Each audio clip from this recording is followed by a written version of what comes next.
بسم الله الرحمن الرحيم، والصلاة والسلام على أشرف المرسلين سيدنا محمد وعلى آله وأصحابه أجمعين. ازيكم يا حبايبي يا حلوين؟ خدت مقلب عمري في حياتي ما هنساه. ربنا كرمني وصحيت بدري، مش بدري قوي يعني، كانت الساعة 6 أو 7 يعني، مش 4 الفجر يعني. فقلت اما اقوم اروح السوق بدري قبل العيال ما تصحى، اسوق والم بقى دنيتي كده وعلى الظهر اكون مع خلص الغدا. اخد الصدمة بقى زي ما انتوا شايفين كده، صحراء.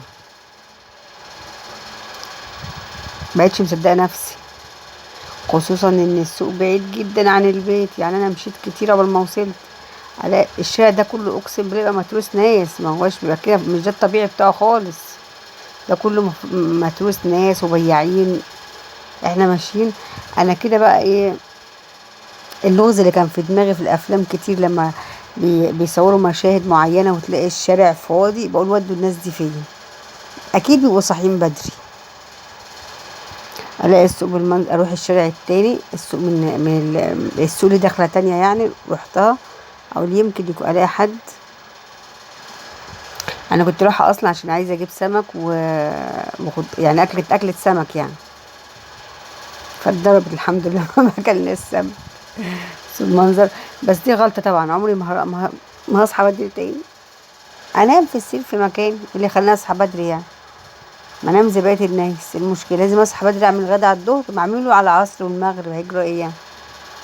ال- الزرع اللي محطوط ده، البصل، ليه اصحابه نايمين، مش موجودين اصلا، مفرشين من بالليل، ما عندهمش محل او حاجه زي كده، بيسيبوا الفرش في الشارع يعني.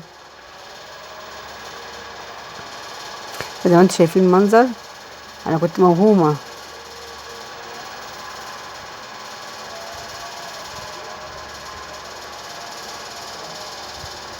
بس حاجه صعب صعب. كنت عماله اكلم نفسي بقول هو انا معقول هرجع في الاخر ومش هشتري؟ انا في الاخر قعدت في الشارع قدام محل السمك والشارع التاني دخلته برضو زي ما انتوا شايفين كده.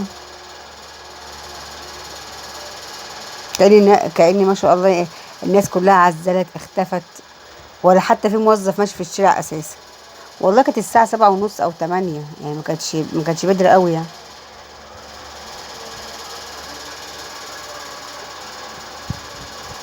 حاجة صعب بجد. هي مية اللي جبناها من السوق يعني، جبنا ازازة مية وروحت.